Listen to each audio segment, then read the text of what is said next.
equations today. As a reminder, before we left for break, we did a whole lot of integration. A whole lot of integration.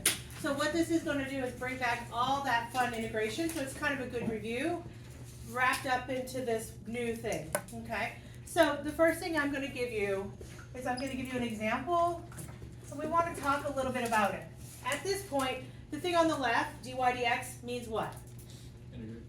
I can integrate, and the reason why I can integrate is because what has happened to this thing?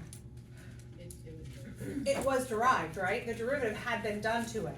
If it was just y equals, we'd have just a basic equation. So we're going to take this thing that has dy dx already, and we are going to try to get back to the original. We have different types that we talked about actually during, we had the general equation, and then we had exact equations that we were working, particular solutions. So we're going to kind of talk a little bit about breaking it into, let's do the basic and then build onto it. So the first thing we want to do is I want to talk about how we're going to go about finding the original equation. So the first thing I have to do is that thing that you guys repeated just a second ago. It's called separation of variables. So I have dy over dx equals x over y. And I gave you some old lady tricks that helped before. And the one thing I did tell you is that you want to keep d whatever on top. If that makes sense? So in this particular case, dy is on top. It's going to stay on top. And then this dx that's on the bottom cannot be on the bottom. It has to be moved to a top. So that's what it means by separate your variables. Put your y's on one side, your x's on the other. So the first thing we're going to do is we're going to separate our variables to make it look like y stuff on one side and x stuff on the other. So give it a go. Give it a go right there, and I'll do it right here. Don't cheat. Do it by without me. You already did it, Ben. Did I already do this problem? Yeah. Okay, well there we have it. Okay, so we separated our variables. Now what are we going to do both sides? Integrate both sides. Okay, so this brings us back to all the fond memories we have. What is anything over dy over y in this case? It is a what type of situation? A du over u situation, ln, exactly right. Yay, it's been a minute, but so dy over y is a natural log of the y. What do I remember? What do I have to remember as far as that y is concerned? Absolute values. Yes, y. How come? Because your natural log can never be negative, right? Okay, so gonna leave a space here. We're gonna talk for a second. What about over here? What's my derivative? Sorry, my integral of x. X squared over 2. X squared over 2. However, when we're doing this, when I don't have an a and a b, in other words, it's not an indefinite, it's not a definite integral, I need a c. However, I took an integral here and I took an integral here. Do I add c to both sides? No. Does anybody remember? Because it cancels out. They don't really cancel out. Like I'm not going to subtract c and get 0. It creates a new one. It creates a new c, right? So let's pretend I put a c here, pretend I put a c here, and if I have to bring them all to one side, a c, which is a constant, plus another c, which is a constant, becomes another c, which is a constant. So we're not going to have it on both sides. I choose the right-hand side just because it's just like what I naturally do. However, you can put it on the left. I saw some people do that before. All right, so far, does it sound familiar? Like we've done this before? Somewhat? Yeah, okay, good. All right, so now, if I told you that I want us to, I haven't given you any points with this so far. So this is your general solution because it has a plus c in it. Now, let's go a little further in. Let's say I'm going to give you dy over dx. Derivative has already been completed. And so I have 1 plus x over 2y. And I'm going to give you that when y equals 3, x equals 0, I want you to find the particular solution of this differential equation. Okay? So the first thing you have to do, step 1, is make sure you can separate your variables. If you separate your variables on your ACE exam, regardless, you're going to get a point. Guaranteed. Okay? Because remember, every point counts. So I'd like you to separate your variables real quick for me. I've got 2y times dy is equal to 1 plus x. I'm going to put parentheses around that 1 plus x. Does everybody feel like they could or should, or why did I do that? Because dx is for all of it, not just the x that it looks like it's attached to. right? You don't want to feel like it's just that. Okay, go ahead and integrate both sides. Good old fashioned basic integration.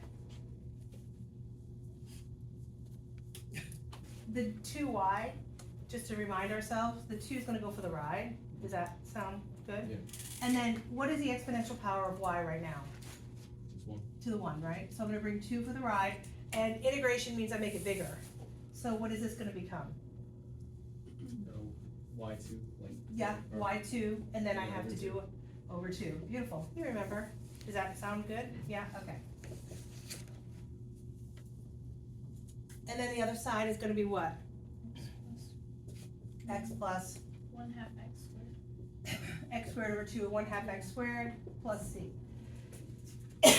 How do we do? Yes. It doesn't seem as daunting as it did last time, right? No, we're good? Okay. So now we have y is 3, x is 0. Where I see an x, I'm going to put a 0. Where I see a y, I'm going to put a 3. I'm going to solve for c. What I have is the, given these points here, it's going to go from a general solution, meaning plus c, to a particular solution, meaning I'm going to know exactly where that c is located. Okay, that constant. Bless you. So the 2's cancel. Yay, life is good. 3 squared is equal to 0 plus 0 squared over 2 plus c.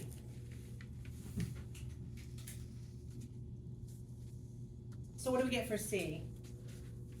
9. We do. So c is 9. And now we're just going to rewrite this as y squared is equal to x plus x squared over 2 plus 9. Now, squared. Now, sometimes it'll just say, give me the general solution. Sometimes it'll say, solve for y. Is this in particular done then if I had said solve for y? What would I have? One more step. What would I do? Square root. Square root. Yeah. Plus or minus the square root, right? Okay. Most likely they're not going to do that. They're going to say solve for y squared. What do we feel? How we feel? See, before it wasn't. Remember I kept telling you how much fun this is, and you kept saying that's not possible, Miss K. It's not that much fun. And then I think it's because you guys were overwhelmed. You had a lot going on. All right, let me give you one to try without me. Maybe one that I hadn't done yet. Aice exam question. First one I want you to do is I want you to take 1 over 2 minus x, x plus 1 equals, I want you to put it in the format of this. What are we doing? Partial fractions, decompositions, yay. Anybody remember? No. Any questions, comments, concerns about partial fraction decomposition? We love it. I know. I know. So 1 is equal to a times x plus 1, b times 2 minus x, yay.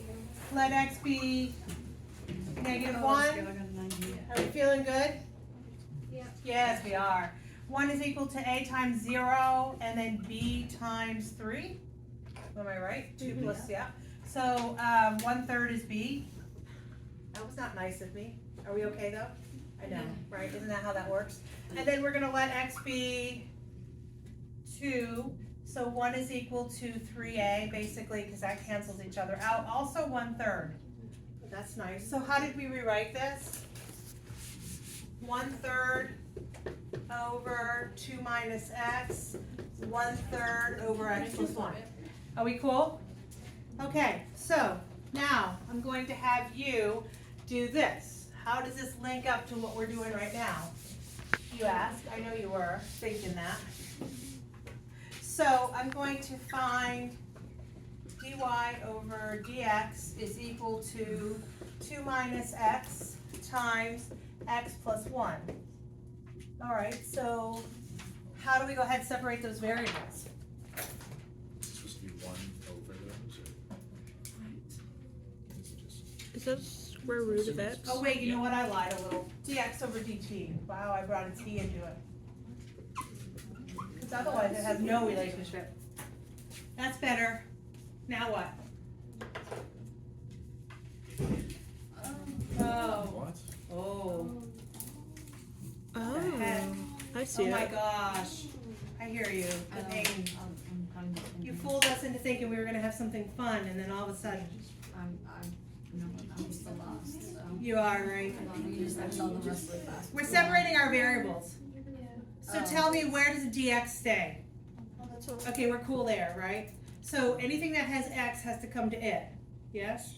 And then where does the other letter go? Behind To the, the other side. So write down what you think a separate variable looks like.